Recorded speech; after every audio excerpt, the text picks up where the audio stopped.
Applied Urban Modeling 2020 series, Modeling the New Urban World. So on behalf of all the AUM co-conveners and the Martin Center, I would like to welcome you all to our launch event this year.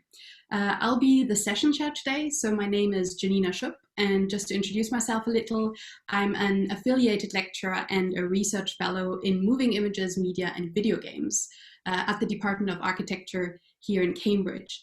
And my interest really here comes from an interdisciplinary angle, so I'm especially interested in how entertainment techniques such as video games could be transposed to simulations, or for example, if moving images can provide alternative data on everyday life. Relating to patterns in cities and homes. And today I have the pleasure to kick us all off with the longest session of our online series that aims to start the whole discussion. And today we'll take stock, consider the fundamental drivers of cities, and also look forward to the future. And of course, we really wanted to meet everyone in person and organize this series of events in real life. But due to the current circumstances, that was sadly not possible. So on the bright side, that means the online format is allowing us to really reach out further with our event series and give access to our session to a diverse range of audiences. And we have delegates joining us from all around the world today. And at the moment, we're already reaching 80 participants in the audience. So please all join me in starting our event today. And I'm now handing over to my amazing colleague, Ing Jin, the director of our Martin Center here at the University of Cambridge. Thank you, Janina, for a great introduction. So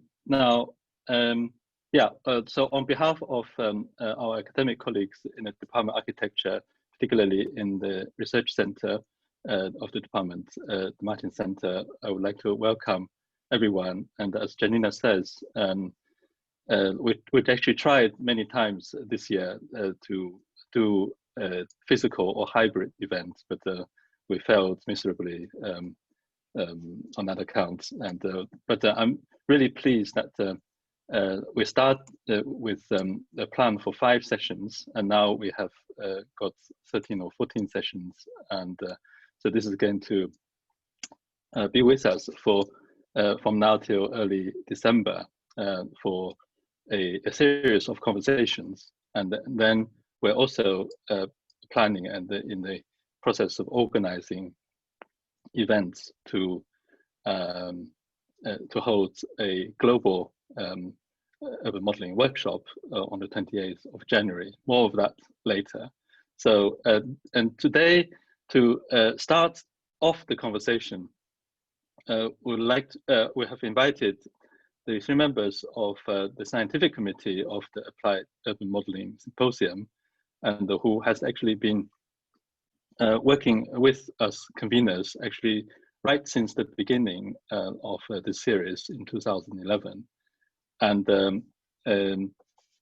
these are Professor Michael Batty from the Center for Advanced Spatial Analysis in the University College London, UCL, and it's Professor Marcia Schneek from this department, and also Professor Mike Wegner from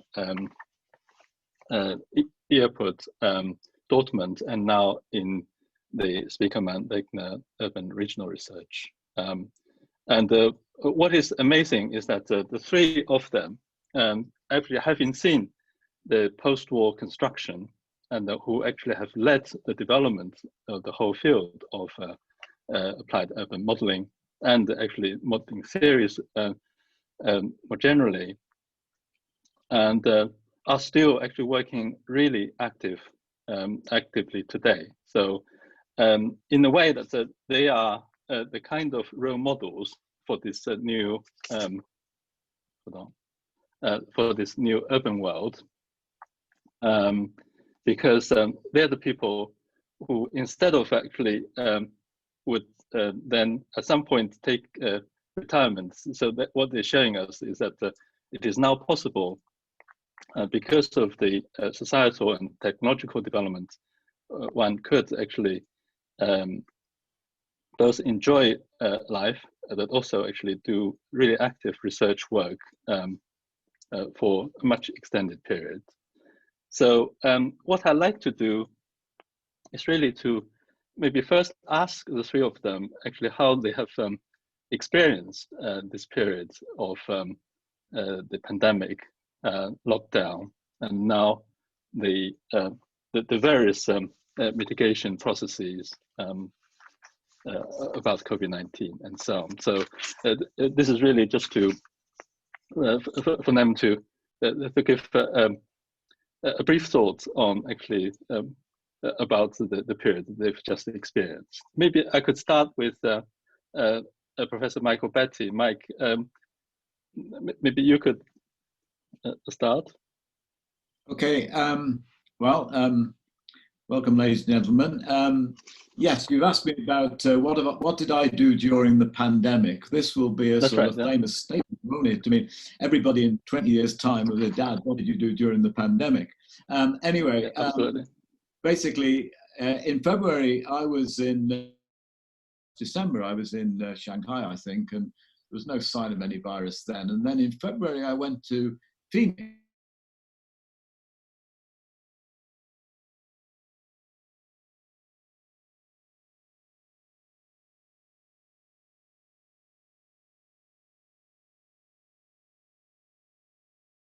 A bit more serious everywhere. Of course, Wuhan it was known by then what was happening in Wuhan. And basically, I was due to go to Toronto. Now, I know Eric Miller is on the call. I was going to actually give a talk. Well, I was going to ESRI Canada, but I was going to go and give a talk at the University of Toronto. But I couldn't do that. I actually cancelled the flight, thinking that it was, a bit tricky. As you get a bit older, it's a bit more tricky, on these long flights. And so anyway, we were locked down on the 23rd of March. And then for the first 3 or 4 months in the major lockdown, I live in the City of London. The background you can see is a sketch that Ying gave me from John Robertson Architects of the city, the Bank of England, the Royal Exchange and so on. So I actually spent the first 3 months basically exploring the place I've been living in for the last 20 years or so, which is the City of London, which is a fascinating place. So I was doing that basically and getting used to these Zoom conversations. And here we are 6 months later, just about to enter another lockdown. London, in fact, has just this morning been declared to be the next highest level in terms of our 3-level or 4-level lockdown system or restriction system in the UK. Anyway, I've spoken enough. Back to you, Ying, and I guess over to Martial. Martial, you've been busy, right? So actually, you've had done a huge number of Zoom meetings. Yes. Yes. Good afternoon, everybody. Good morning, somebody, and good evening. Yes, absolutely. All right. Yeah. Yes, it has been incredibly productive during this month of lockdown. I was finishing the national infrastructure plan in Chile when the situation got worse. So I decided to return to the UK just before lockdown. But the plan was finished by that time. So it was only a question of presentation. And I have got a continuous stream of presentations to different institutions around Chile, from the parliament to different agencies, both civil and officials, and have been very, very successful, I thought. The Zoom meeting coped very well with many, many people asking questions. So has been quite a good form of diffusing the plan, sort of spread the ideas and get feedback.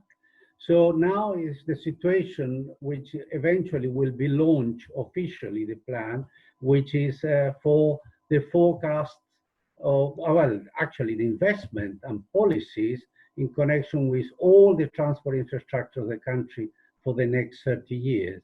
And we are using the same model that you, Ing, was involved 25 years ago, which was very useful, successful. Practically all the policy has been implemented, and it has been done mainly by the private sector through PPP system in which, you know, public and private partnership. Yeah. And it has been enormous amount of motorways, new airports, new ports, expansion of port has been very, very successful. So they asked me to redo the same work, revise it, and forecast and use it for forecast the different impact of different projects, which hopefully will be equally successful, but we never know. That has been my work in the last 6 months. Wonderful. Well, you can see that this is the real response actually to this period, right? And what about you, Michael, Professor Michael Wegner? Thank you. Also, welcome to all of you. I'm very happy to be a part of this. I wouldn't call it be invited to Cambridge.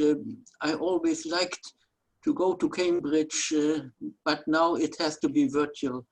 Now, my experience in the months of the pandemic are very similar in one respect to the experience of Professor Berti and Professor Echenique, namely that I have been invited to more and more, let's say,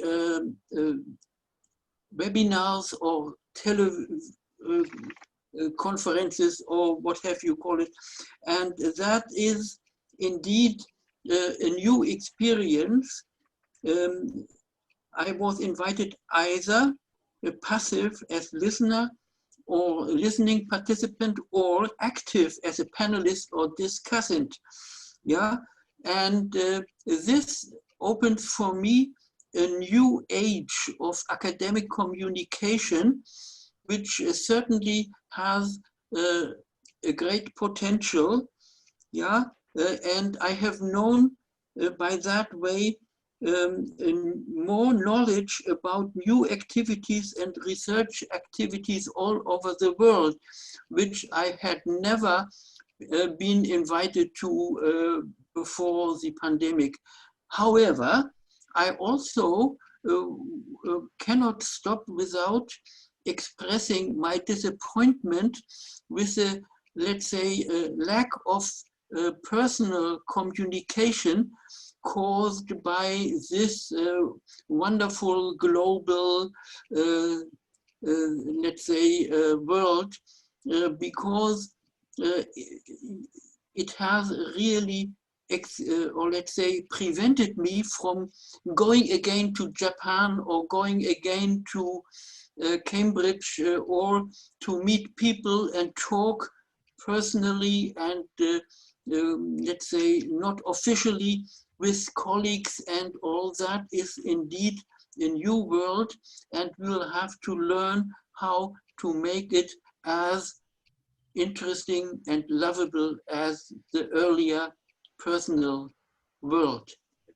Well, I understand, and that's why that we'll see that if this series of conversations could actually do some way to fill a small part of that deficit, and also just to note that after these the 2 hours of formal proceedings, what we have also done was to have created a Zoom link of a chat room where all colleagues, all attending this event actually could come up, and then with the personal images as well, and we could have basically a large Zoom chat so actually to talk about these experiences. I'm pretty sure there's. But we still will not have a common dinner in the evening, have we?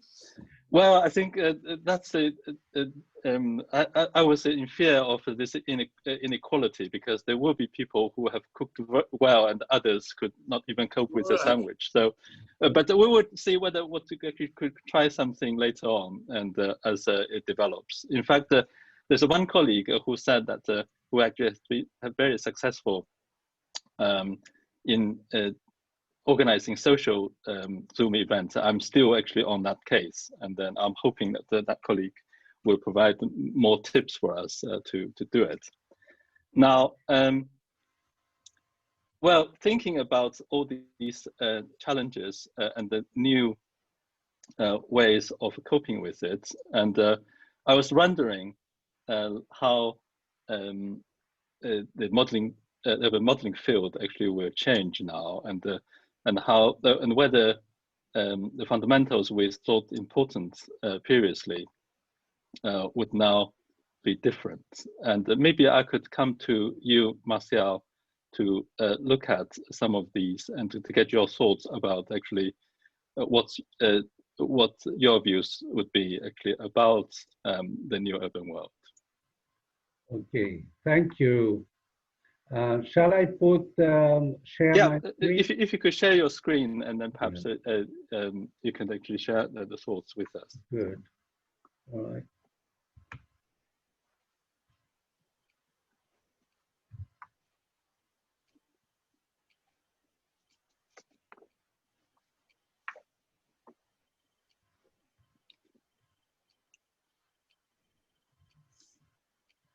Okay, what I would like to talk today, can you see that all right? Yes, and Marcel, you could also, you probably could do it in the presentation mode, or actually this may be okay too, depends on. Is it presentation mode all right here now or not? And yeah. I think probably to presentation mode, it will be more legible for the audiences. At the moment, we see both your overview on the side and the main slide. If you go to the top, yeah, that's right. So, could you, there should be a button on the left somewhere up there on Zoom to switch from view to view, because at the moment we see it from the presenter's view. I see. I cannot. Try display settings. Display setting, yes. Yeah. And then swap presenter view. Yeah, that's right. Yeah. There? Perfect. Yeah. Okay. Very good. Very good. All right. So I want to really briefly discuss some issues in connection with modeling the new urban world. So initially, I would like to say a few words about models as explorative tool for design, which is my main interest. Then I will just briefly discuss what has been the shock to the system during this pandemic. And finally, some thought of how we can model the new urban world. So to start off, models as explorative tool. Many years ago, I wrote a paper about models and discussion, which I really discussed the kind of different sort of models we can build. And I think the most powerful use of models is for exploration rather than prediction per se. Exploration alternative futures. And this then is a very good tool for design, which I think is the objective of AUM, Apply Urban Models Conference, is the use of those models in real policy terms. And I think we do have, as planners, three main levers for design. One is the investment in networks and land. You know, we design the networks, you know, either in a new town or an existing town, we take the network and we complement it with new systems, or land development like, you know, hospitals, stations, airports, and so on. So that's a very strong tool. The second one is regulation of the use of networks and land. We use a lot about regulation in land, especially zoning for residential purposes only. So we forbid certain uses in certain areas, or the use of the network. For example, we have a sort of different time of the day or traffic directions or so on. And finally, pricing, which has become a very popular and very, very powerful tool for designing a future city. And the pricing policy has been instrumental in the work we have been doing in Chile, because we use price for absolutely all the new network which has been concessioned to the private sector. So the pricing, we can have congestion pricing when there's too much demand, or normal pricing when the network is underutilized. the same land, we could subsidize the development of land or taxation or tax the land. So this, by the combination of these levers, we can then design alternatives for the town or the region that we are concerning. So that is what I think the models are all about. We have a high uncertainty of inputs to the model. As Mike Barty said in his unpredictability, models are not a crystal ball. We cannot really forecast the future with any accuracy. But yes, we can have conditional predictions, saying, you know, what happens if this scenario occurs?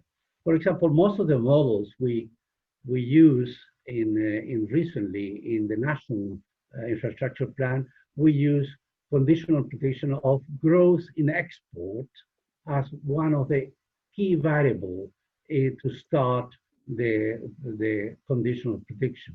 Or alternatively, you know, how much the government is prepared to put money into the system. Like, for example, now with the pandemic, governments are injecting huge amount of money into the system, which that goes to consumption and to activate the economy. These are conditional, which we can input into the model and see what kind of may happen given these uncertain inputs. But these inputs, and if you have a range of them, you know, from minimum to maximum, are very useful for evaluating alternative designs of plans. If the plans are sufficiently resilient in connection to different scenarios, or are highly dependent on one single scenario. So that gives us some use for evaluating alternative design. Now, these models need to be based in good explanatory theories that, you know, models are representations, but they are not explanations. The explanatory, the behavioral theories are essential for understanding how the models react. So for me, so far, the two strongest theoretical backgrounds for models are first the macroeconomic theory or random utility model, which give us a fairly, or at least has been in my experience in the last 20 to 30 years, fairly good predictions of people's behavior given a given set of inputs. So spatial interaction models with random utility models have been, to my taste, fairly useful. And the other is macroeconomic theory, which are connected with system models, which connect bits and pieces of the economy together. And the first model which I have used, and it's a very old model, is the input-output framework done by Leontief, which are very simple, but connect the main system of the economy, and it still is very valid to me. Now, if you want to become more and more sophisticated and not having fixed coefficients as normally happens in input-output model, then you go towards general equilibrium models, which are much more sort of powerful, but more difficult to calibrate and to utilize. So the combination of these two type of models, macro models and micro models, I think has given to me fairly satisfactory result in many applications that have been utilized, use this type of model. The important thing is to say that we are not predicting and then providing the networks or the plan for that prediction.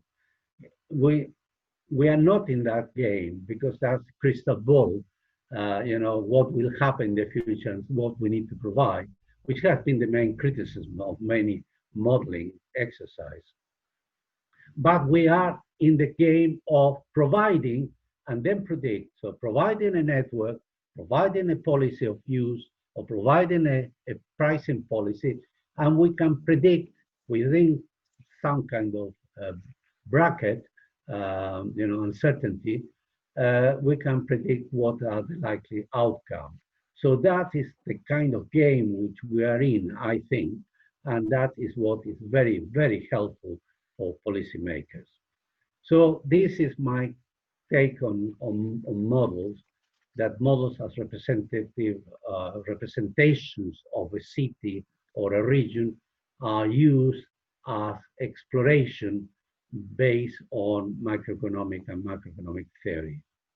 Now, if I'm looking at the pandemic shock, what has happened in the last few months, and the first thing is, it has been the argument that the change in passenger kilometers, PKM, and freight ton kilometers, which is the change in passenger and freight mobility, cause income changes or contribute to income changes, GDP, and vice versa. I mean, the vice versa I can demonstrate for in the financial crisis in 2008, when a strong reduction of GDP because of that, it has a tremendous impact in changes in passenger and freight mobility. It went down fairly rapidly and then started to go up again.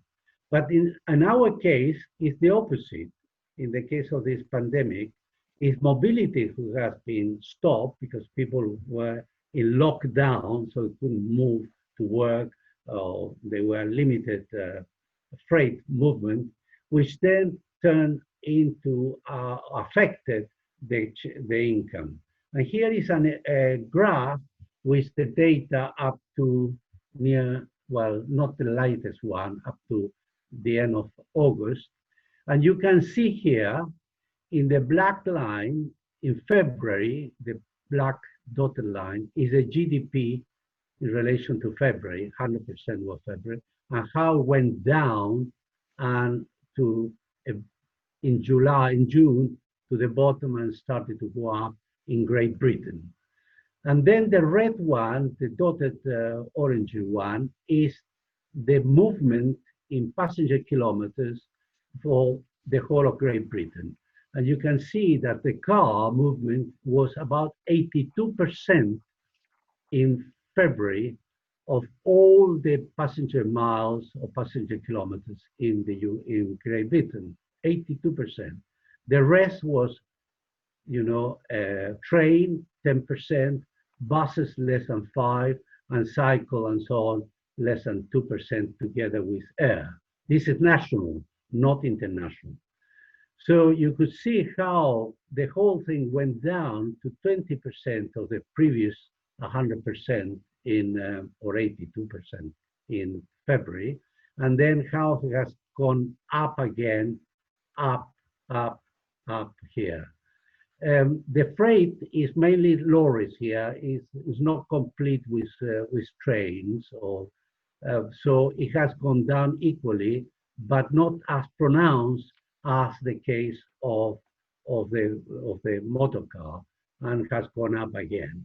So you can see that there is a lag between the lack of mobility and the reduction of GDP. There's some kind of lag behind, and now it's coming up again. The result shows that the changes in total mobility affect total GDP. So it shows, and proves in some way that they are highly connected. And it makes sense.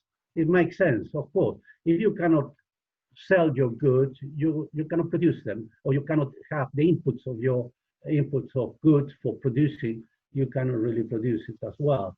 And of course, the same, if you cannot go shopping, it's difficult to get outputs or buying the outputs of fabrications. But telecommunication in some way has been a substitute for some travel, and that is significant.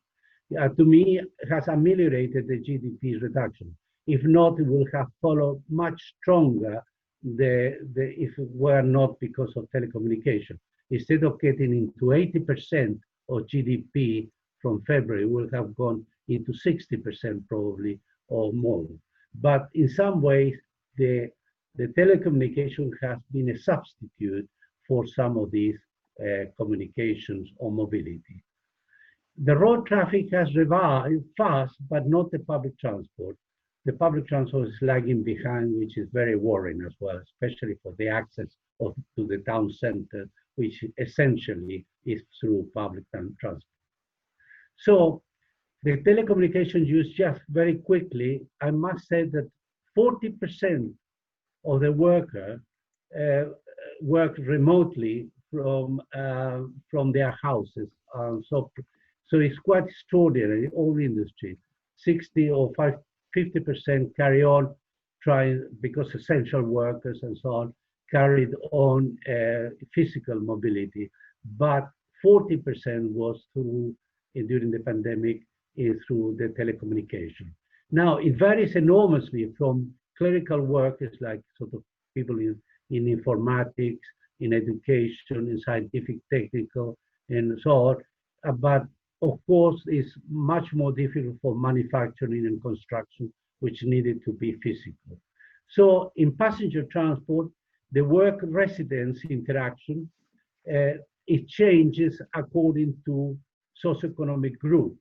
So the parameters of how much you do it physical as opposed to telecommunication will depend on what I will call white and blue collar by industry, because the white collars usually can substitute some of the travel by telecommunication, but the blue collar in general cannot. It's very difficult for them to do it. So we need to have different parameters. Resident shopping, again, will have different parameters depending on the ability of the household to order and shop online. Resident to service the same, for example, education, health, some of them can be done through telecommunication. But unemployment to employment services as well will depend on by industry. But freight is much more difficult. We'll need to carry on industry to industry and industry to residents being carted or through physical mobility, through lorries, through vans, and through other forms of transport. But what is important to realize that any kind of models in the future will need to have a new mode, which the internet should be considered in all the LUTI models because it's a behavioral change.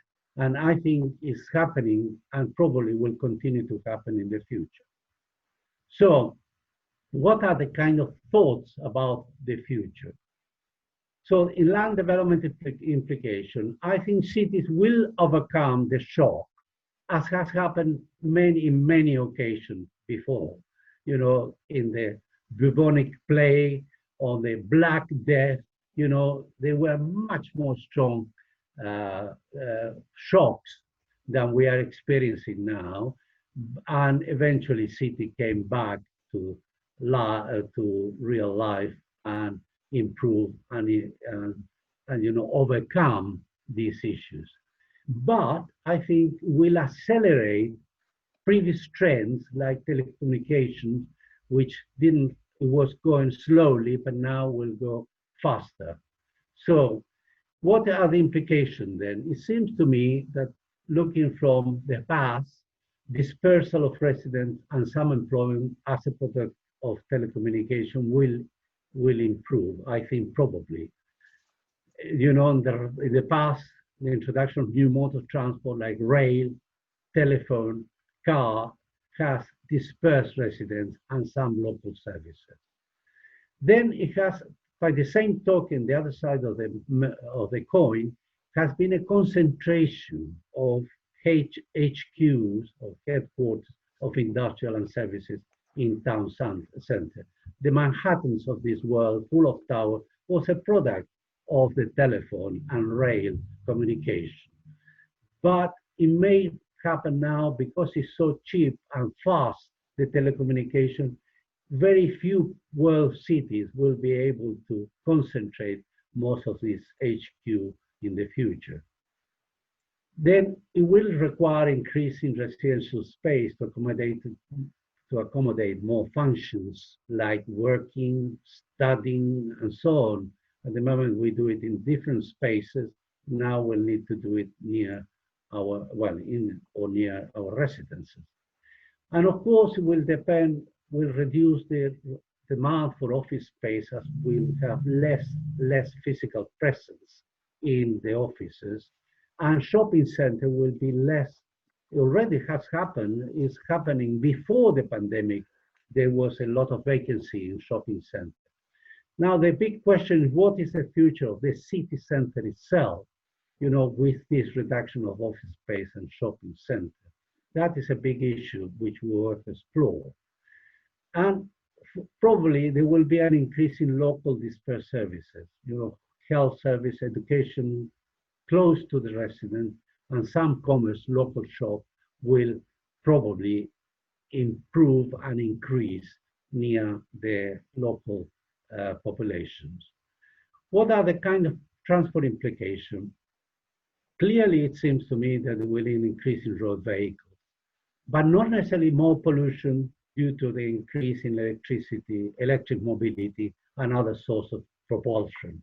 It's very likely that this will accelerate, the use of electric mobility. There will be an increase in congestion because there are more vehicles in the networks. But because of introduction of autonomous vehicles, will be an improving capacity which will contain more vehicles in the same space. I think that is happening and probably will happen more in the future.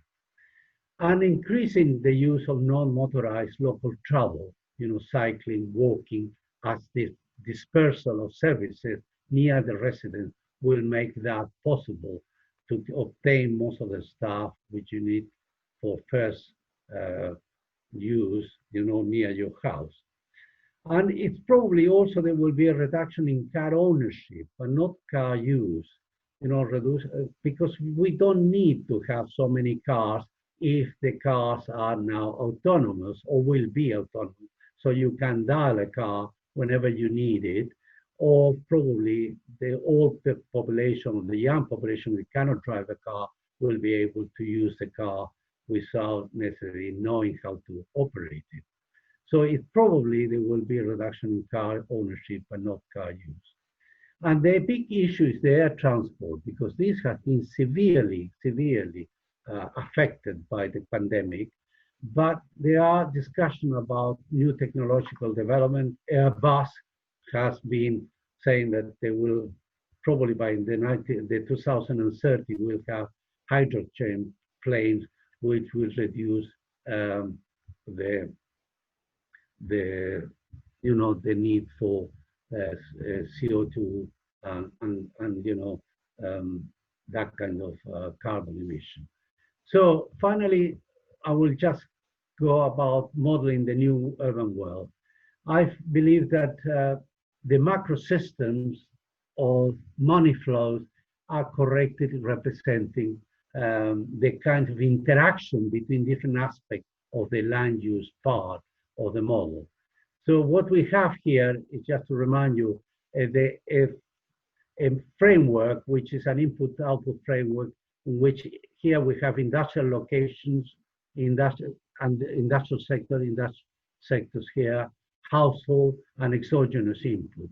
So there are trades here between industrial sector, which essentially are money flows, which can be transformed into freight flows. This is a straight conversion between money flows and physical flows, tons transported from one sector to another sector of the economy. The same happens with goods for households, which can be transported directly from industrial or warehouses into household, and then to exogenous, essentially export. These are exogenous because in order to do an estimation of export, you need to model the whole world. So usually you use that as an export, as an input, exogenous input. Then the input here for household services first. The service can be not only transform the money flows into personal flows here, but also now into telecommunication flows. The same for household. The household here, who sort of are inputs to the industrial sector selling labor. Again, there is a money flow, but it's not necessarily transformed into physical flow. Some of them will be journeys to work, but some of them will be teleworking through computers, through the internet. The same here. And finally, the exogenous input, which are import restrictions and government taxes and so on. Again, flows of monies are well represented, but not necessarily transformed into physical flows of people, but telecommunication. So I think the more macro system model can still be very strongly used, and of course, if you have a more advanced form of input-output model, you can get into variable coefficient for generating generally equilibrium model and determine prices inside the model itself. And social interactions should also be included in the metrics, because there are some kind of interactions which are not money flows, but they are physical flows connecting friendship, family, and so on, which can be included in the model. From the macro point of view, the choice of quantitative input brought both from location can be based on random utility model, which are function of the price at the place where you buy it, the cost of interaction, which will include either physical or money or telecommunication interaction, plus some attraction value, because sometimes people are attracted to buy from certain areas rather than others. So the cost of interaction is dependent on the aggregate transport and telecommunication use. Because we'll have a new mode, which is a telecommunication mode, and people will choose for certain type of thing, then will be possible then to simulate and aggregate this cost and time into a high level interaction cost, which is included in the random utility model. So I think we do have the framework. We need to find the parameters to represent what actually is happening. So to end up, the exploration of a new urban world, which I think we can do through this explorative model, in order to obtain sustainability, achieve sustainability, diversity, healthy city, we're using new technology. We need to have not only ethics, as probably Michael Wegner will be arguing, but also, to me, aesthetics. And I would like to quote as a final thing, Ursula von der Leyen, which is the president of the European Commission, which said, this is not just an environmental or economic project in the future. It needs to be a new cultural project for Europe. And I think for the world, every movement has its own look and feel. And we need to give our systemic change its own distinct aesthetics to match style with sustainability. I think this is why we will set up a new European Bauhaus, a co-creation space where architects, artists, students, engineers, designers work together to make that happen. So I hope that a framework like this, with the models that we can develop, we can explore not only the environmental and economic consequences of our action, but also to generate a new aesthetics, which I hope I can see behind. You can see behind these words, you can see the kind of, is a neuron photograph of connectivities between neurons, which I think is the kind of future shape of cities you can see in which urban uses are intermingled with rural uses through networks, which we need to explore how to do it. Well, that's my kind of thought for the day. Thank you. Thank you so much, Marcel. And I remember that in the past you also have tested the efficiency of different types of networks, and you found that the triangularly connected networks are the most efficient through for traffic and so on, if the junctions actually could be tackled. And because as you could see that in your picture, I think the neurons actually do show a kind of a triangular structure, and I think that's something that future urban modelers actually probably could look in more depth about that. And also, I think the whole question of using models as explorative tools to look at what if scenarios will have quite a lot of resonance from the colleagues who are going to speak in the later sessions. And so we'll look forward to exploring that. Now, I would like now to turn to Professor Michael Wegner, who has been always a keen observer of the whole urban modeling field, and as well as developing his own comprehensive modeling system, EARPUT, and which is being used actually for very long-term planning purposes in the Rhine-Ruhr area. And Michael, in your view, how should we model cities now, right? Yeah, so it seems that you basically expect these questions, which is great. So Michael, maybe you could share your thoughts. Michael, you are muted.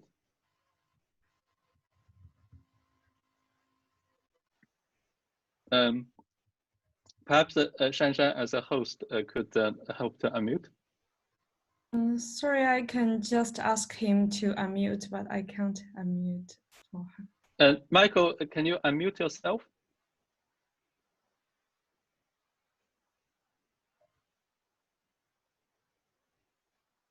Try the bottom left little microphone icon. One click on it. It's the yeah. So Michael knows about that. Is the on the bottom left corner. Perfect. Yes, you're unmuted. Oh, okay, great. Michael, you're on. I'm on? No, I'm not yeah. on. Yeah, yeah. We can hear you now. You can hear me now. Yeah. Okay. Yeah, yeah. I don't have my my shared screen. There we are. Okay. Yeah. Mm-hmm. Yeah. I should start to. Can you hear me? Yes, we can okay. hear you well. Loud and clear. Yeah. I would like to say that Martial Echenik and Michael Betty and I have not exchanged and communicated our presentations for today because we thought it would be best if each of us gives his view, even if they are not yet coordinated, but that may happen in the discussion. Or in the conversation, Michael. I think that's welcome. Okay. Also, I really started by changing the title we were given, Modeling the New Urban World, by extending it to ask the question, will there be a post-COVID city? And right. my answer is clearly no. Yeah. All right. Sorry? Great. Yeah, go on. Go again. Because I think that the post-COVID city will be, of course, not equal to our present city, but the changes will not be catastrophic. So I ask, what do we want to model? Yeah, I agree with Mike Betty that the future is still uncertain. Therefore, we cannot make forecasts, but we can only make what-if scenarios. How will cities develop if our assumptions come true? And our objective is to develop what-if scenarios of 3 major changes. First, the COVID pandemic, but also further digitization and the ongoing climate change. This is why I differ from probably the results of Mike Betty, because I don't think we as planners should want to model short-term adjustment of behavior during the COVID-19 crisis. This we can leave to the virologists, but we are interested in long-term changes of land use and transport in cities after the pandemic. And with my colleagues and I in Dortmund, we use 2050 as our target year. So we are looked at something based on the following assumptions. First, the COVID-19 pandemic will be overcome by efficient vaccines during the year 2021. Not everybody believes in that, but we took that as the essential assumption, because if not, then our society would be in a catastrophic permanent state. Second, the economy of urban regions will recover from the losses caused by the pandemic, like the world recovered from those of the economic crisis of 2008. If you look at, let's say, time series diagrams, you will always see the 2008, let's say, crisis, but you can, in all cases, you can observe that the overall trend will continue after the crisis. And very important is that this means that the daily behavior of city people will remain stable. Of course, subject to changes in the constraints caused by the pandemic, by digitization and climate change. And this, you will of course recognize, this is based on Hegerstrand's space-time constraints. He already in 1970 postulated that the spatial development of cities is the result of individual or collective constraints. First, capacity constraints, personal non-spatial restrictions on mobility, such as monetary budgets, time budgets, availability of transport modes, and ability to use them. In very simple terms, you can frame it like that. Even after the crisis, even after the pandemic, the day will have 24 hours. And most people will, in the long run, have to live with their income. Second, coupling constraints, restrictions on the coupling of activities by location or time schedules of facilities and other individuals. And last, very important, institutional constraints, restrictions of access to facilities by public or private regulations, such as property, opening hours, entrance fees, or prices. Now, what will change? Of course, there will be change, but it will not be fundamental. It will be incremental, and it will be possible in our models to deal with them simply by, let's say, changing the long-term assumptions about the trends in these factors. So we will have certainly changes in land use. There will be further suburbanization. There will be larger new houses because they need more space for teleworking. There will be the opposite, declining demand for offices in city centers. There will probably be vacancies in shopping streets. This is very, very important, because in Europe or in all the world, cities were founded as marketplaces. and just shopping streets were transferred from the Middle Ages to the 19th century and to the present. And I have already visited inner cities where were mostly vacant, simply because people learned that online shopping is much more efficient and comfortable and easy and safer. That means, of course, that there will be new logistic centers needed to really make online shopping possible. And there will be changes in mobility. There will be, of course, less commuting because there is more telework. There will be less long distance business or air trips. There will be less peak hour congestion, and there will be less growth of car ownership and probably less car traffic. Again, there may be more detailed changes, but that is what our models are quite efficient to deal with. And none of these changes will be fundamental and abrupt and not easy to predict. So, does this mean that we need a new urban theory?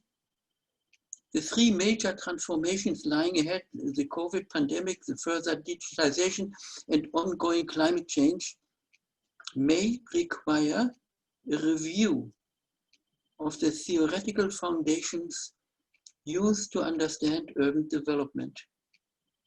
The dominant paradigm, which is dominating our urban models, is the growth-oriented behavior of private individuals and firms. And that may not, I should say cannot, consist any longer. It needs to be gradually replaced by more environmental and probably also more social-oriented behavior.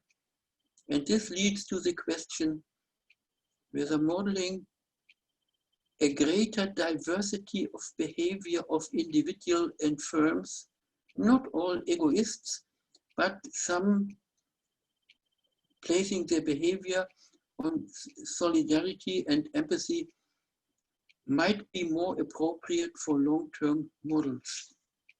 And last slide, the three major transformations lying ahead, I repeat, the COVID pandemic, further digitization, and ongoing climate change may require a review of the ethical standards of urban planning and development. And I mentioned it briefly when I talked about the new patterns of behavior.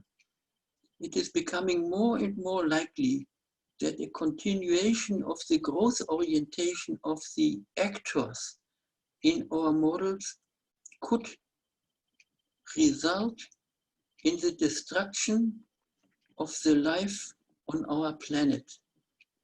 And this leads to the question whether a greater diversity of criteria for the evaluation of planning policies would be more appropriate for long-term models. And of course, these are questions. These are no statements, because this is really something that needs to be explored and discussed in detail, and that will be the future of planning in the next decades. Thank you very much. Thank you so much, Michael. This is great to hear. So particularly comforting for me that cities as the biggest organism perhaps in the evolution, and your view is that it will evolve and it will be resilient. Of course, it will change and adapt. And here, if we could go by Arthur Clarke's law, first law, which says that if you ask a distinguished scientist if something will be okay, then definitely it will be okay. And then because here is what we should actually be looking at. But certainly the point we've taken here is really to see how cities actually will evolve in the different ways, which is also reflected in Martial's slides earlier about these changes. Sure. Now, yeah, and given the fact that the new urban world will consist of at least another 2 billion of urban residents that are still coming into the cities in the next 20 to 30 years in South Asia, in Africa, and in the less developed the world.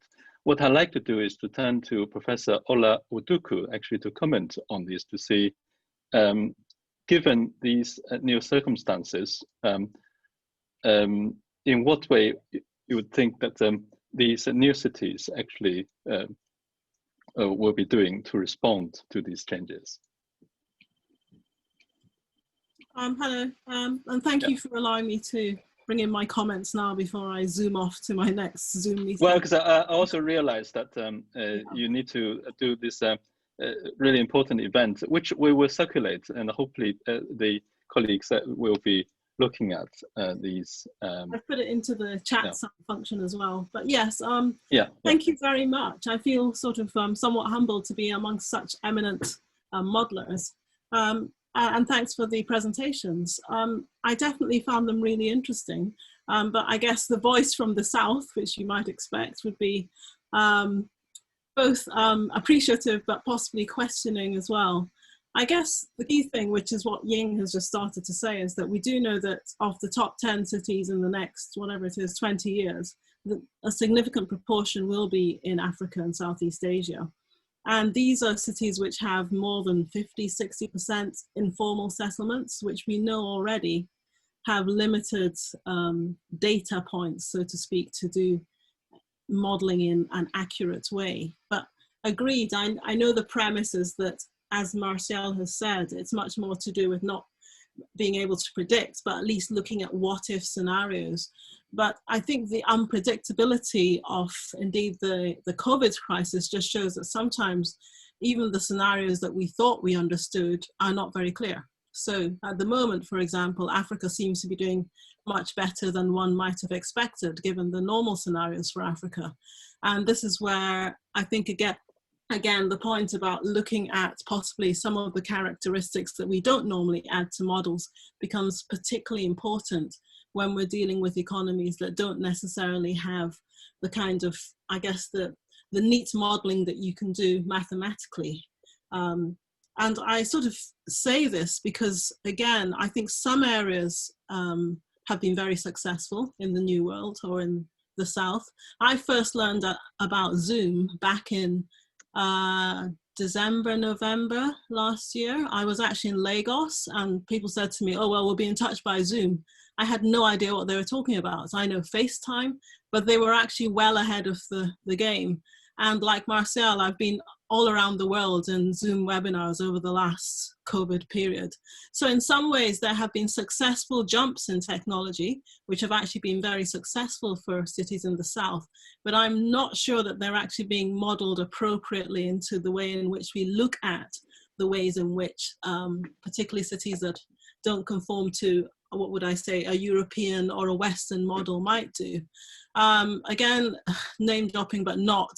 I was sort of holding to the BBC commentary about Wakanda and Afrofuturism. Essentially, there's a very rich American rap star that was born in Senegal, and he now wants to build a new city in Senegal. And it, you know, obviously I had my comments about whether it would actually be like this Black Panther movie, but the point is there's sort of major shifts and flows which again do not necessarily conform to what one would normally model in cities. So in this case it's capital from elsewhere, and it does look as though this COVID thing particularly is moving trends where what a normal city model would be, which is, you know, development within, is actually much more influenced by other factors and populations. I would say the same thing about refugee camps. We know that some of the major refugee camps are not actually in Europe at all. They're in in Africa and so on, where internally displaced people have lived for more than 50 years. So we're looking at places like Jordan and the refugee camp associated with Palestine. These are major areas which, again, politically or for whatever reason, don't necessarily feature in terms of how we look at planning. So there are these kind of, I think in architectural history, you'd call it difficult histories that are just, I think, becoming more important as we become much more global in our understanding of planning.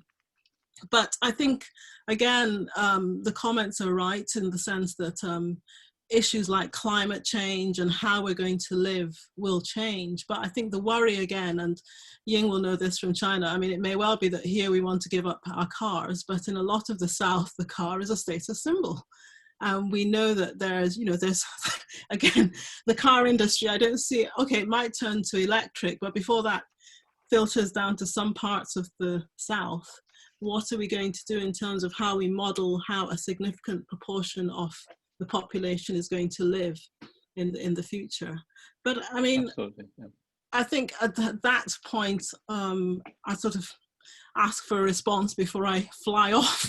I've still got about 10 to 15 minutes, but I think it was a really good exposition, and I certainly feel I can relate to that. But I guess one last comment again for Europe is that the issues I've said about refugee camps and so on, we know that there's some papier refugees, whatever one wants to call them. Again, this is an informal economy that, in fact, particularly with issues like COVID and other global things, will continue to move and is not necessarily, again, documented in some of the work that we do in terms of formal modeling and research. So this informality, which I think in the past would have been really relegated to the South, I think is moving to at least our southern borders in Europe, yeah. And by default, the United Kingdom, whether or not it Brexits or not. So how do we account for these? I think absolutely. Yeah, so I would think that because we have now a highly connected global system, even if there are people who want to cut these links, I think actually it's easy now to cut these links, and you probably will change the dynamics of some of the links, but having another 2 billion people to enter cities in a particular part of the world is not going to have absolutely no implications for everywhere else. And what I wanted to ask Ola is also another aspect of this question, is to say, given that the problems are hugely urgent and people are basically living hand to mouth, and a lot of people, they couldn't actually do lockdowns because the trade on the day actually buys the food of the day, right? So, and there are also these much more urgent environmental and climate change issues of these places being threatened by new kind of climate features and so on. And on the other hand, the kind of data infrastructure and surveys, monitoring, and the collection of data, analysis, and so on would take time to develop. So what have you seen actually, what people have been doing, and what kind of work that the modelers in this community could do actually to perhaps help more of those ventures? Well, yes, I mean, again, it's interesting. West Africa particularly had a quote unquote relatively good COVID because there was a lot of modeling that had been done during the Ebola crisis. And we know that this was actually data modeling from, a lot of it was from the Bill and Melinda Gates Foundation. Because we all have GIS links now, they were able to map using people's mobile phones. So very basic modeling, but they could actually track movements of people. Because the worry with Ebola was that should it have got to a population in Nigeria, it would have been a pandemic. So, I mean, that was what was interesting for me. The last time I was in Lagos was in February, so just before. And it took me an hour to go through screening at Lagos, to just go from Lagos to Ghana, to Accra in Ghana. So they were already screening for COVID back in February, before we locked down. And a lot of that is because some of the health practices, which actually do link back to digitized mapping, I think the whole of Nigeria is digitally mapped, as is Ghana. The problem is actually weaker economies like Sierra Leone and Liberia. So there's definitely already been an amount of mapping that happens real time. I think the issue is that obviously predicting the future is a bit more difficult, but the kind of basic forms of mapping do exist. I mean, that's been very successful. And telecoms have been an amazing success. I think it's almost like the whole economical thing about M-Pesa, if you can remember, about whatever it was 20 years ago, and shifting mobile money in Kenya. The mapping systems, particularly in parts of West Africa, and true enough, a lot of them are associated with both Britain and France. They've used that, I guess, original historic network to build a very strong backbone. And in some parts of, particularly Ghana, you have very high broadband speeds because the cable, the transatlantic cable apparently is from New York to Accra. So it's quite bizarre sometimes. I'm in Edinburgh and sometimes they have better broadband speeds in Lagos. So I think there has been a positive. I think it's just how we build in these factors to, you know, lifestyles, because the flip side of that, I was thinking when you were talking about suburbanization, is that in theory, people like myself, you know, a few more years, I could retire to parts of Nigeria and be able to literally work, live the way I'm working and living now. I mean, the technology is there. Now, I don't know what that would do, because when we look at cities in Africa, there's much more to do with the culture. People go to their villages. They don't necessarily want to live in the cities. So there's another dynamic, and that's slightly different from just saying you're going to the suburbs.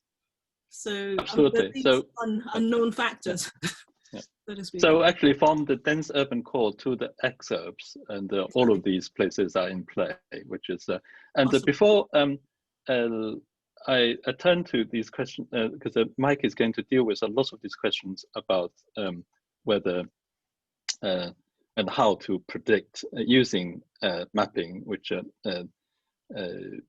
Mike has been instrumental in developing as well, and connecting with modeling. And I just want to check whether any of the panelists will have any questions for Ola on these points, or any queries, comments, and so on.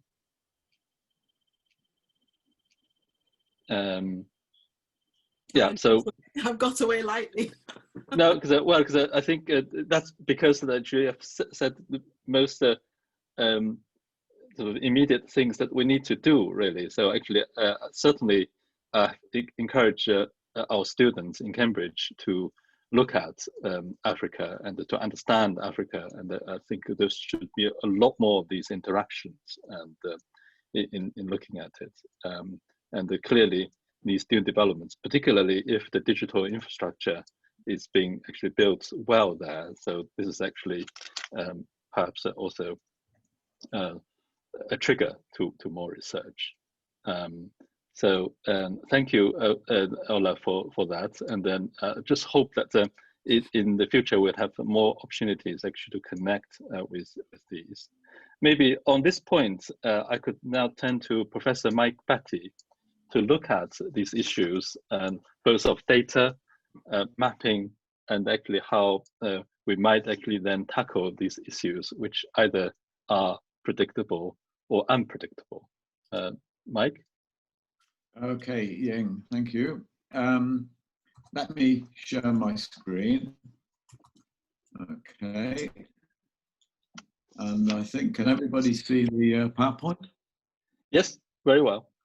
Good. Okay, so I'm going to talk about unpredictability and can we model the new urban world. Martial and Michael have talked again about the same sort of thing, but this is from a slightly different point of view because it relates to the notion about the extent to which we can predict in some sense with these models.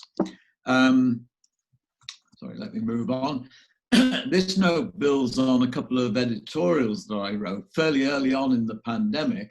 One of the nice things about being an editor of Environment and Planning B is that I get to write editorials, and we're up to about 9 issues a year. I don't write 9 editorials, but I have been writing about half the editorials in this sense. And these two are actually on the AUM. We're on the Applied Urban Modelling site, so you can get them. Michael and Martial both referred to them, and we didn't organise this session particularly around these two editorials, but in fact they were instrumental in terms of thinking about the pandemic. I should actually refer you all to the Environment Planning B website. It's Sage run EMPP now. And in fact, we have a number of commentaries in response to these editorials written by people like Susan Parnell, Mark Kleinman, and so on. Helen Kuklalis has a very interesting one there. And those are published in the current issue. And in fact, we're going to have another commentary by Max Nathan and Henry Overman, basically, which is very interesting.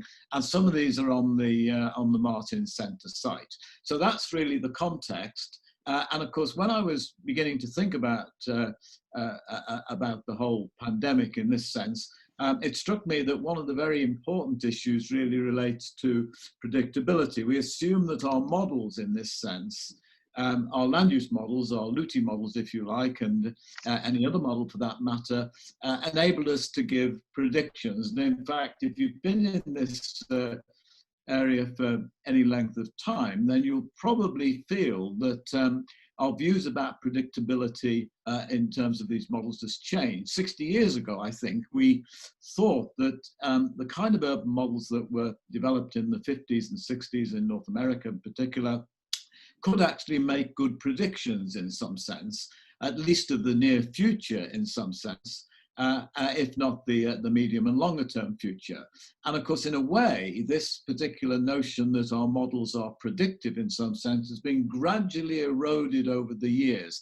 And I'm not really talking here about the first reactions to land use models in the late 60s and 70s, the famous Douglas B. Lee's Requiem for Large-Scale Models talked about the problems of models. And we thought at the time, I think, that the kind of urban theory we had wasn't very good. Basically, the data wasn't very good. The computers were very small, not very powerful, and so on. There were lots of problems in terms of their implementation of these models. But generally speaking, I think the view was then that the degree to which they could predict, in some sense, and if one uses these models to predict, then of course we've got to look at how predictions turn out in some sense, and we've not really been very good at this. But we felt then that these models had much greater predictive power than we have now. And of course, this notion about predicting the future is dramatically illustrated by the pandemic in this sense. And let me say a little bit about the pandemic in terms of prediction. Bill Gates and his foundation, Bill and Melinda Gates Foundation, really has been looking at this issue for a long time. In that sense, world infections and so on. And Bill Gates, of course, back in 2015 had a TED talk, which is one in a long line of ideas from people who know a little bit about pandemics. And in some sense, he was warning in that sense about the nature of a world pandemic of this kind. But by most stretches of the imagination, I don't think we anticipated that anything else would, anything like this would ever happen. And since it's occurred, there are many other questions about predictability that have come up. Our reactions, for example, to pandemics has actually changed if you look historically. If you look at the 1918 to 19 pandemic after the end of the First World War, then that led to something in the order of 50 million deaths worldwide. And in some sense, our responses to that were fairly muted in some way. The 1969 Hong Kong flu, for example, which indeed I caught, I was a young man basically in December 68, I remember, quite a bad flu basically led to about 5 million deaths, and nobody talked about locking things down or anything like that in a sense. Even if you go back to, Martial mentioned this, the last great wave of the Black Death, which was in 1665, when the city of London, or London was ravaged by this.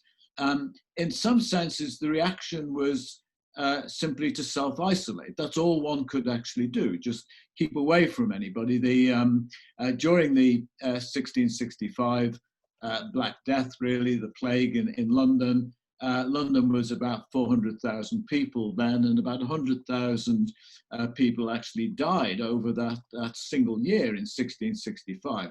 But this was not so unusual, because if you look at the Black Death during the 17th century and even before that, then back in 1620, for example, 16,000 people died.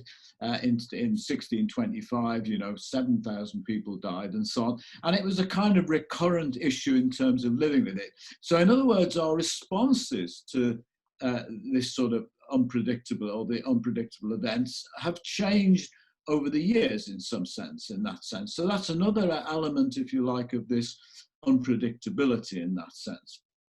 And another example of the unpredictability is what we see on TV each day. When the Prime Minister and the scientific advisors, Chris Whitty and Patrick Vallance and so on, show up, basically, and increasingly as we encounter this second wave that they're beginning to say, they produce these graphs which show exponential growth in terms of the first wave, and now in fact in terms of the second wave.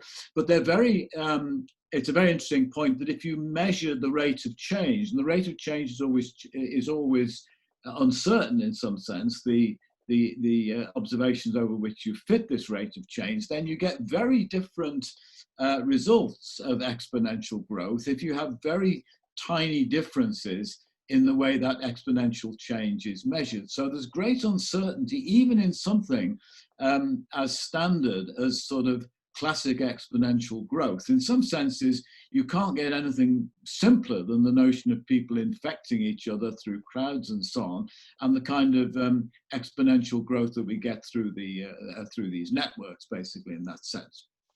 So this is all examples of this unpredictability. Now, in terms of the new urban world, I mean, Michael and Martial have spent quite a bit of time talking about what this might be, and mobility is really pretty central to this. And as the pandemic is spread through, as the disease is spread through human contact, in a sense, then, keeping away from each other is the obvious strategy. So that's social distancing in this sense. And of course, there are many aspects, and these have already been mentioned this afternoon, of how we might avoid this. We avoid public and mass transit. That if you look at where we have real mass transit in the UK, it's obviously in Greater London. In terms of rail and tube, about 40% of people are travelling by rail and tube, I think, in Greater London in that sense. And this has been reduced very dramatically. People are scared of actually travelling on public transit. It certainly was down to about 20 to 30% in the beginning of the pandemic. I don't quite know what it is now. The other feature is we want to live at lower densities, so we see that there is a big increase in demand for housing on the edge of cities and to some extent in the country. That's perhaps overplayed a little bit, but then also the other issue about staying home to work, basically, in that sense, avoiding large crowds, keeping away from crowds and places where we can relax and lower one's guards. These are all sort of obvious strategies to actually counter the pandemic in that sense. And these are the sort of things that are actually changing the nature of cities. Now, these need to be thought about in terms of the impact on cities in this sense, and we've already looked a little bit about that. But of course, this is all set against the background of the fact that cities themselves, over our lifetimes, have become ever more complex. The world has become ever more complex as we had more opportunities. And this is using complex in the complexity science sense of the word in that sense. And in terms of theory, Michael Wegener talked about our theories and the renewal of our theories. In some sense, in terms of theories, we're running to stand still, basically. That many of our theories are still significant in some sense, but increasingly need to be sort of complemented and modified and so on in terms of what we see around us in terms of cities.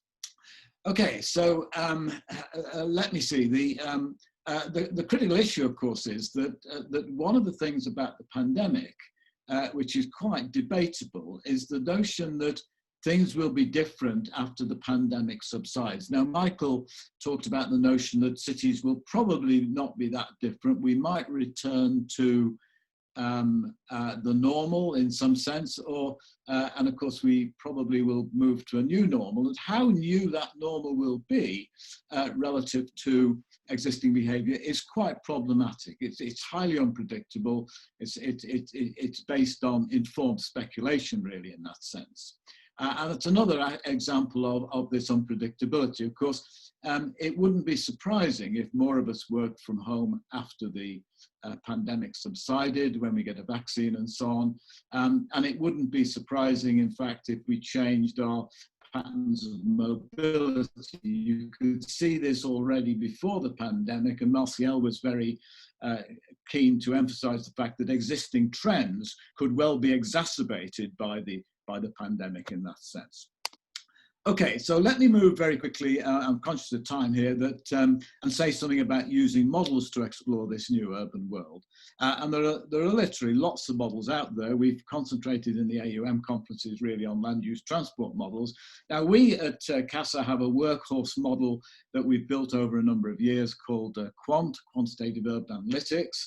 And it's sufficiently general to look at some quite dramatic changes in mobility. And I just want to indicate how we're beginning to do this. The model essentially is web-based. You can get it online, and it's immediate in the sense that it runs, you put a scenario in, and a matter of a few minutes and so on, it will produce the impact of that scenario. And it runs for the entire country. It runs for England, Scotland and Wales at the sort of level at which our traditional land use transport models have been built. There's about 9,000 zones and so on, the very big matrices of movement and so on, 9,000 by 9,000, so 80 million cell matrices and so on. And all of this stuff has to be done instantly, because the idea of this workhorse model is that we get immediate predictions. We want it to be used for sketch planning and to look at lots and lots of scenarios. Now, one of the key things in the model, which was built in right at the beginning, is the notion that we have different modes and different networks. Bus, road and rail are in this model, and we have a structure for the modal split in the model, which is competitive. So in other words, we're predicting the number of people on road, rail or bus. And as we change the networks, and in turn that leads to changing the behavior in some sense of how people respond in terms of road, rail and bus, then we get shifts in mode. So in the context of the pandemic, we could reduce the capacity of bus and rail, as we're able to do, to about 30% on the assumption that people no longer want to travel on those modes, and see what's happened to the road mode. So those are the sort of experiments that we've been doing. That now I'm going to miss this slide, this next slide, because it's a slight digression basically. But let me just throw that up. That looks sort of horrendous really, but it gives me an opportunity to just say how this works. If we think of these modes as being 1, 2 and 3, which are bus, rail and road basically, when we look at the split between bus and road and rail and road in this particular context, we can actually change the behavior in the model by changing one of the parameters that on the top line here, for example, we can add a little bit to the parameter. We can increase the value of the parameter on rail, for example, and that effectively reduces the relative proportions of people traveling on rail relative to road in that sense, and on bus relative to road as well. So we have a mechanism for reducing capacity in that sense. And what we've been doing is basically reducing this capacity by increasing that parameter to the point where we're able to look at how much travel is produced by rail and bus relative to road in this particular context. So we're constraining really the public transport and seeing what happens to road. And of course, the expectation is that we get extensive congestion in this particular context. So we've been playing around with these sorts of things. Now, this is the kind of thing that's actually happened in London. So the two pictures on the left here are in the city of London. Actually, I think the immediate left is probably Fleet Street. I'm pretty sure that's Fleet Street. And the middle picture is what's happening in probably Old Broad Street, basically, which runs past the bank up to Liverpool Street. So that's in the city. And these pictures are taken about 2 months ago, 2 or 3 months ago, basically. But there's still very, very little traffic. Of the 500,000 people who work in the City of London, very few of them are at work, basically. Most of them are at home. Very little traffic. Congestion charging and the low emission zone have actually were more or less, or low emissions was more or less put in place just before this pandemic began. So those two are things. And there you see the inner areas. I think that's somewhere like Westway over Paddington, outside the zone, basically, and what's actually happening on the road system. I know when we had a pre-meeting on this, Martial was telling us that he'd been driving down towards Notting Hill recently, and it was absolute gridlock everywhere, basically. So people have shifted from public transport to car in that particular context. So this is short term. And you're also seeing, in terms of this left-hand thing, what's actually happening in terms of the local authorities. The Corporation of London, for example, the City of London, are busy basically turning 2-lane roads into 1 lane, and you can see the middle picture here of where they're expanding the pavement. Little pictures of people on the tarmac there, and then the bike lane, and then the road, basically. And that's happening everywhere, basically, in some sense. And to some extent, a lot of that is going to stick, I think, basically. So once the vaccine happens, and it will stick. Now, there's a couple of slides which indicate we've been doing this business we've been experimenting with decreasing capacities on the rail and road in our model. And that's our model picture, roughly, of England, Scotland and Wales, basically. And this is a little bit different. We've been looking at some reduction of carbon emissions. What we can do in this model, because the rail system is much sparser than the road system, we're able to actually say things like, what would happen if everywhere on the rail system were high-speed rail relative to all the other travel that takes place in the model on these other modes. So this is the kind of picture we get. And of course, because the model is actually predicting where people live, in that sense, as well as in some contexts where they work, then we actually have a location model. So we're changing transport to look at the impact on location. I'm going to stop on that point, just thanks to Richard Milton and Roberto Mercio in Casa, who are involved in Quant, and then Turing Institute Special Projects, and the Rapid Assistant for Pandemic Modeling Group at the Royal Society that we've been involved in. I'm going to stop at that point, Ying, and let me bring it back to. Thank you, Mike. And yeah, so again, there are things we could do, even the short-term changes may be highly unpredictable. So would that be a fair way of saying it, Mike? Well, I'm not sure that we know. I mean, in some senses, the point is that the way we use our models is for some sort of informed prediction in that. Now, this is not necessarily a very popular view, that in other words, if you say to people, well, we can't use our models predictively, we can't predict the future, they come back and say, well, why build the model, basically, that's right, in that sense. Yeah. So the point I didn't quite make, but I think all of us would agree with, that the model, and the people have said this from the beginning, beginning of time, really, we use these tools to actually impose some sort of discipline on the debate we have about what the future will be, in that sense. So I think that's the idea. The things I showed at the end are in that spirit, basically.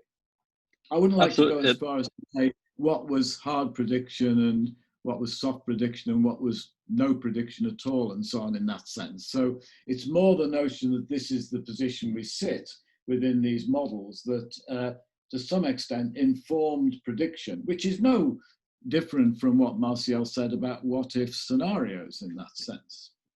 Yeah, well, given that what people have been going through and they still continue to go through with these uncertainties, presumably the definition of these boundaries of what is certain, what is not certain, what is uncertain, may also shift a little as well. Indeed, right? indeed, yeah. indeed. Yeah.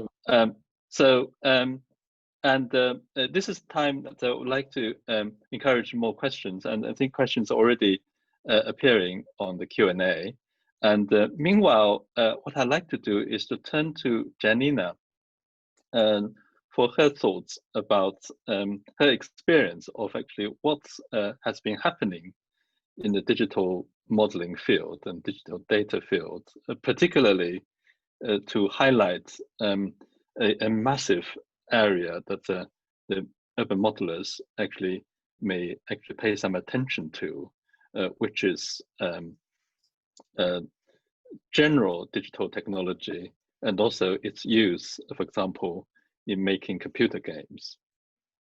All right. So in a way that just like the GIS, which has appeared later than urban models, but actually has gone much further than urban models because it had the money not only from the utility companies, but also from the military.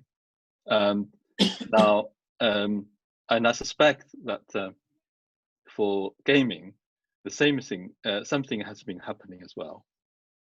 Yes, so I think from the gaming side and in general digital media, there's a lot of advances that could potentially be transferred. Of course, there's all the technical tools. You've got a lot higher graphic qualities and a lot of the things that are being developed, real-time rendering, all the physics engine like Unreal and Unity that are emerging. And all of these are off-the-shelf technical solutions that are now becoming increasingly low cost. Some of them even completely free. So I think we're moving in a direction where there might be an exchange again, because of course all of these technologies emerged because there was military research, they moved into the gaming industry, but now maybe they're moving more and more back into other applications and potentially urban modeling, because of course the atmosphere and the environments can be increasingly accurately represented. And this can also lead to new, more portable forms of modeling that can be brought back into real locations and can also be used in more user-centric ways, because a lot of the population is video game literate now. A lot of people grow up playing these games. There's new talents emerging, new capacities as well in the use of these games. So it becomes something where maybe urban modeling can also become closer again to the general population. So there's a lot of technologies there that could potentially be tapped into. And I think especially at the moment where everything is moving more and more in the digital world, we meet our friends in online games now because we can't do that in reality. This might advance even more quickly during the pandemic. So it's just something to keep an eye on. There are some exchanges already, but I think there are also other opportunities for agent-based modeling, such as you could crowdsource behavior. You could have people play out behavior in the models. So it's really about just opening up new creative approaches in the future that could bring new insight. So it's just some ideas to think about in that direction from my side. Yeah, well, thank you. So actually, I think it probably quite good actually to highlight these things from the beginning of the series, because clearly there will be people who will come actually talk about some of these aspects. But clearly that world is at the moment having a huge amount of momentum, and the lockdown actually certainly has pented up the demand for games and so on. So all of these are happening in different ways. Now, turning back to the questions for the speakers, and Professor Rolf Merkel has actually typed a question here, which is asking all three speakers, I assume, that the question is that are we sure that the telecommunications use will in fact increase? Because before pandemic, people have already had access to all of these, and some decided to still go face to face, right, and still to travel, and certainly we have all done that. So, what would be your views on this? The balance between the telecommunications use will increase or decrease in the future? But certainly, this is a question to provoke answers. Maybe Michael, Yeah. Michael, you're muted. Michael, you're muted at the moment, so we cannot hear you yet. Yeah. Okay, now yeah. Can you hear me now? Yeah, now, yeah. Yeah, my answer is very simple. There will be an increase, but it will be a small one. Yeah, because as we have learned in the short period where we have suffered from the inflation of seminars, webinars rather, and video conferences, etc., we will learn to value personal communication, which can only be achieved by personal meetings. So there will be, of course, a growing number of video communication, but they will not really change how people who think exchange their thoughts. This is, by the way, also the future of academic teaching, in my opinion. There will be some, let's say, remote teaching, but it will always be the priority of personal interaction with between students and teachers. Right. Yeah. So well, we ourselves may actually do a period of extensive or maybe intensive travel once the conditions are back, presumably as well. So yeah. But Mike, what would you think? I tend to agree with Michael that I think there will be changes.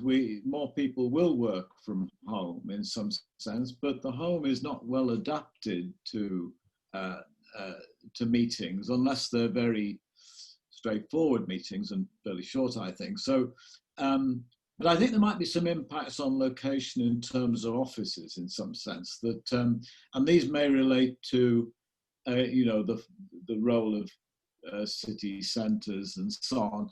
Now, my view would be that world cities will still, after this pandemic and assuming that more people do work from home, will still remain very focal points, right, for a whole range of different reasons to do with status and capital and things of that sort.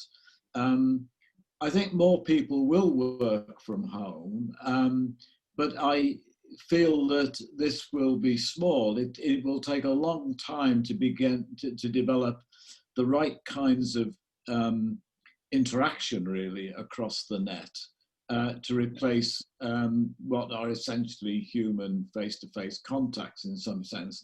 And I think the teaching example is very interesting. I mean, Michael mentioned this, that for example, I'm just following a course, the Introduction to Programming course, which is being developed for our MSc in Smart Cities and Urban Analytics.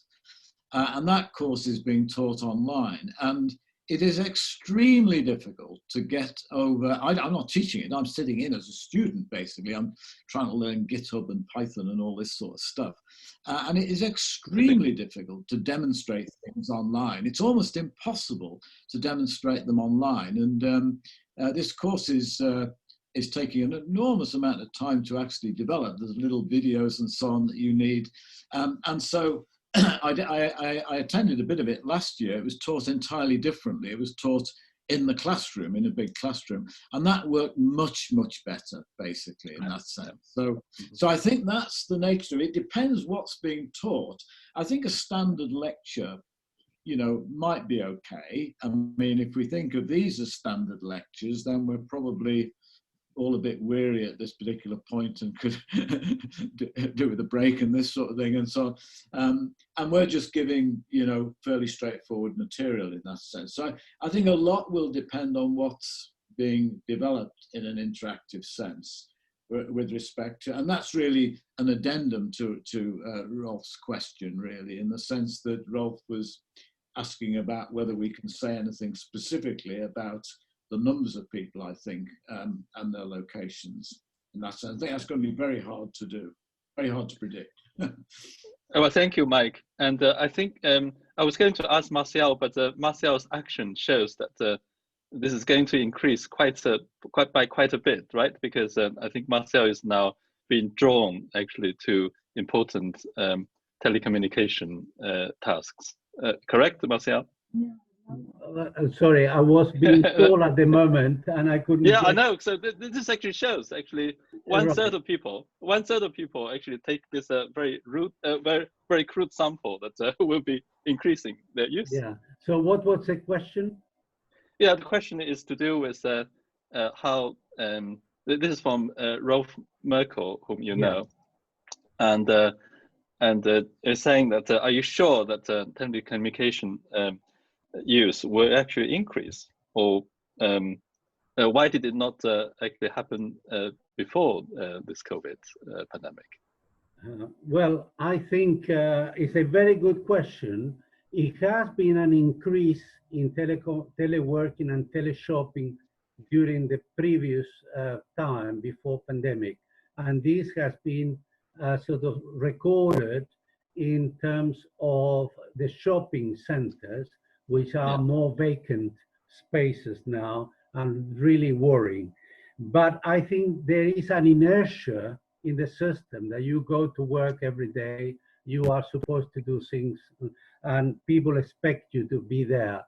Now that it has been sort of this shock and you are forced to do that, then it has happened, and probably people will not go back to the previous system because it according to certain people, is a much better way, that they don't need to go, everybody, every day to the office or to the workplace. So they will go maybe once or twice a week, as is happening in many occasions prior to the pandemic. And the thing is interesting is why you do that is because you can have a better standard of quality of life by working at home in nicer surroundings. Because you don't need to go every day to work, you may move out to other places which are cheaper and better and more agreeable, rather than be crammed in a small flat somewhere in the middle of the town. So what is interesting, and the emerging indication, which I was looking in the last 2 days or last 3 days, that is an increasing price of housing in the suburb and exurb, you know, in the small town. Has been extraordinarily increasing interest and prices. So people are thinking, well, why do I need to be in the middle of the town? I can be in a nice countryside village, provided that it has the right services like a good school and things like that. And it's been indicating the recent statistics that is an increased interest in this out of town housing, and there is no increase at all, even less numbers of inquiry in terms of flats within the town center.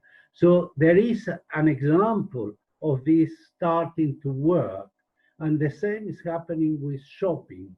So it seems that there is evidence, of course, not probably will not be as strong as has happened because we were forced to do it, but it will continue the trend towards more teleworking, more teleshopping, more teleservicing. So I think this is my guess.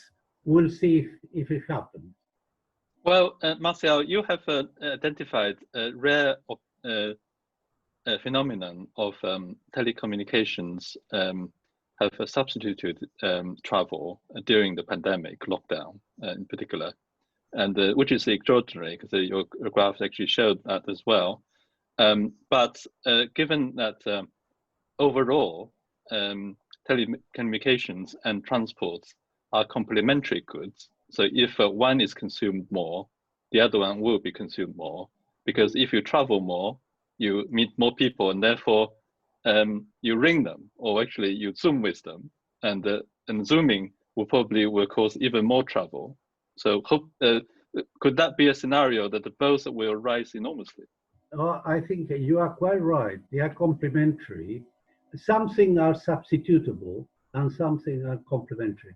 I think in the case of the telephone, it's very interesting. The case of the telephone, the range that you could reach by the telephone increase your sphere of buying and selling for industry and for people. Today is the same, you know, because you use teleshopping, you can go to your sort of computer and ask for something that you would like to buy, and you will pick up something from Korea or something from China. And the next 2 days, you will probably on 3 days, you will get the goods directly from there or via a distributor in the country. So you increase the range of mobility of goods by increasing the range of telecommunication. So it is, as you say, it's complementary and increases. So mobility increases of goods and probably also of people, because eventually you would like to meet your people that you have contacted through the computer in some way or another, and then you will have a very long distance trip.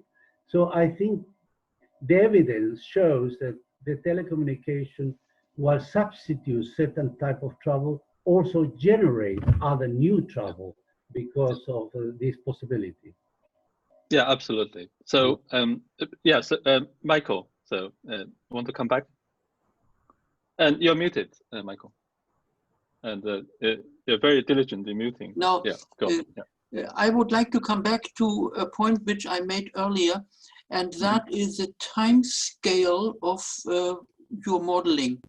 If you are really interested in how people behave with respect to their place of work or place of shopping or interactions during the pandemic, then of course you will have very great differences. But if, as I recommended, are only interested in the long-term change after the pandemic, then there is a good reason to argue that most people will return to earlier ways of mobility and choosing the place of work. And therefore, I think that needs to be seriously discussed. What are we really trying to model in our urban models? What happens next year, or what happens until 2050? Yeah, well, very good point. So actually this will evolve as well. So, and the different cross sections actually may take on very different characteristics. Mike, would you like to come back as well?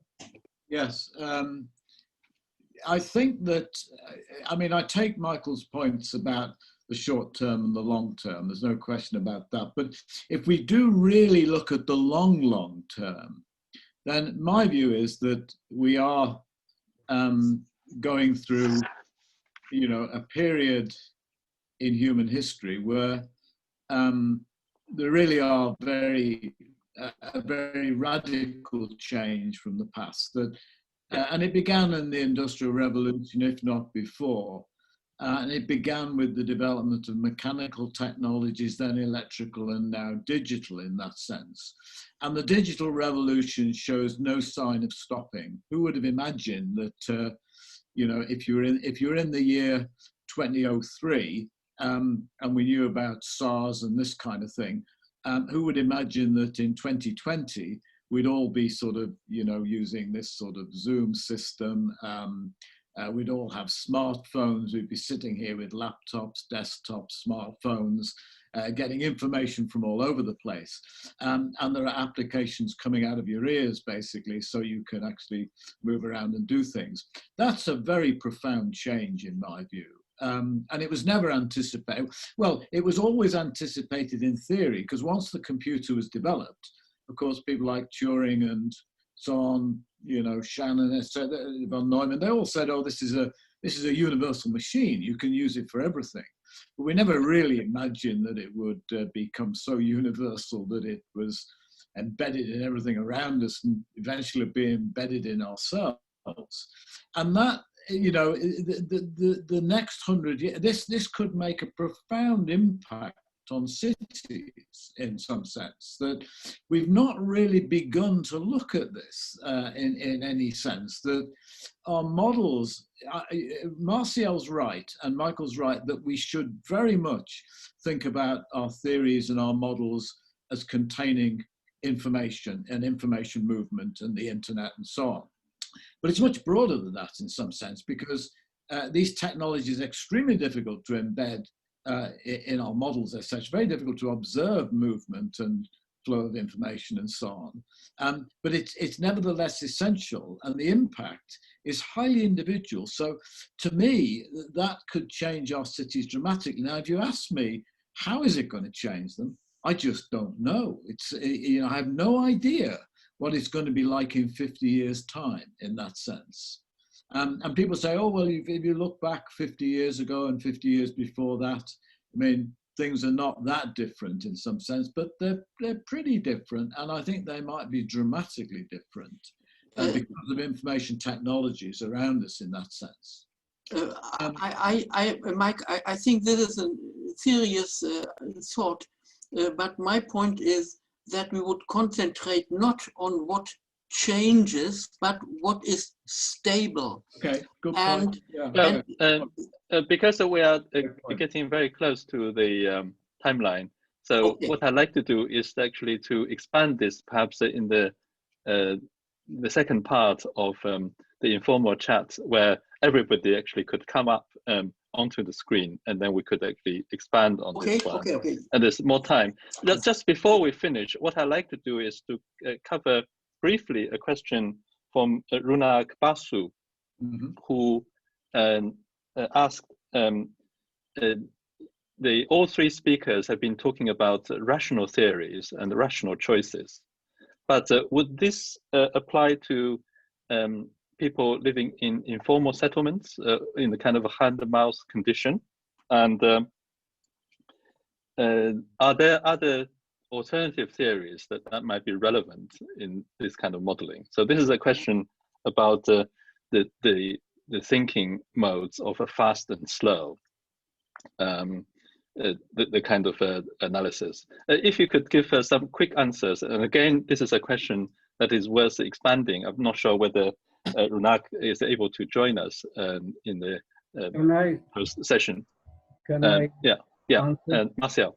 Yeah. I think the kind of modeling which we do is based on some kind of basic theoretical construct, which is the famous random utility model, which means that people act rationally towards an optimization, but there is a randomness around it, because for many reasons. One reason is that people may not be optimizers, as Simon said.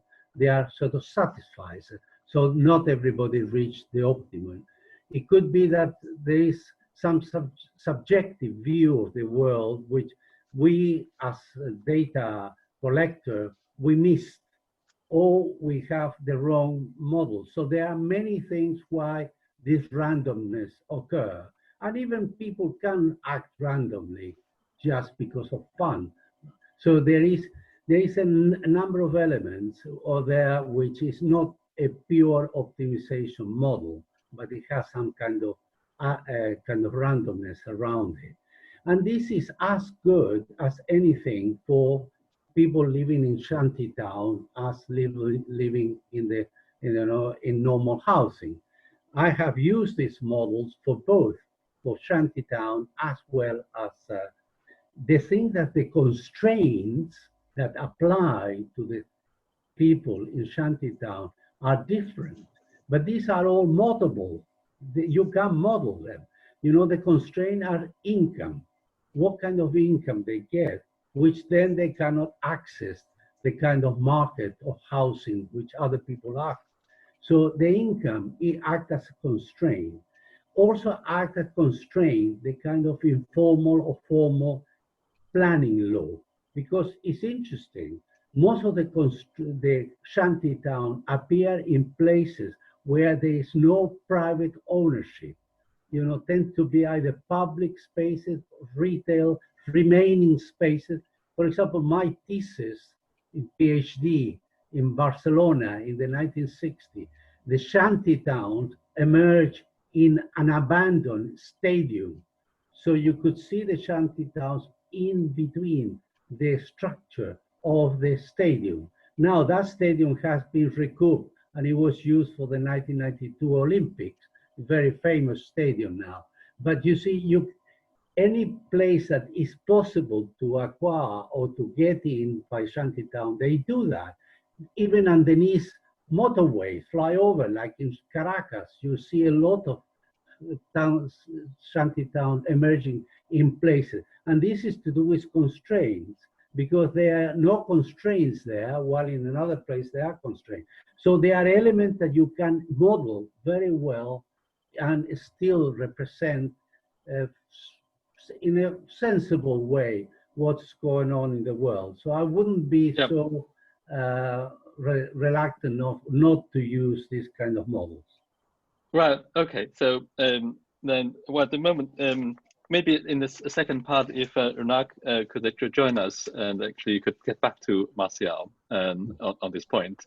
And during this series, we're also going to release the urban modeling archive from the Martin Center, and with some of the analysis and the papers and the historic documents online. And for this archive, Professor McBatty has already contributed his PhD dissertation. Not very many people have seen it, and I would persuade Professor Martial Echenique also to contribute this dissertation. We could actually do the scanning so that we could actually make it available as well, so that people can see this. Accept Spanish or German texts? Yes, absolutely, in any language. And we could then, okay. Yeah, and well, I can probably sense another offer here. And so at this point, I'd like to hand back to Janina to close the session. So because we started 5 minutes late, and I hope that we will close roughly about that time. Yeah, so in 2 hours. Yes, Janina. Unfortunately, this already brings us to the end of our formal discussion today. So big thank you to all our panelists, from everyone that can't clap because we can't hear them, and also from us, of course. This is the bane of life. With, yes, unfortunately.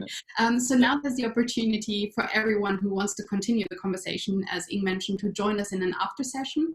So in order to do that, you have a second link in the emails that were sent out today, but we also posted it in the chat of the Zoom session.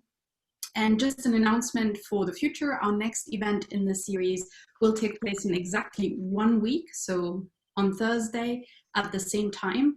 And after this, we will switch to a Monday-Thursday pattern, which means that there's plenty more events to look forward to. So to close this, on behalf of all of us co-conveners and the Martin Center as well, we would like to thank you all for joining us today. And we'll now end the session, and everyone will automatically get kicked out, but then we will open up the informal session afterwards to continue the conversation. So thank you all for participating. Thank you. Thank you. Bye. Right. And Shanshan, you can now actually press the button and kick us out.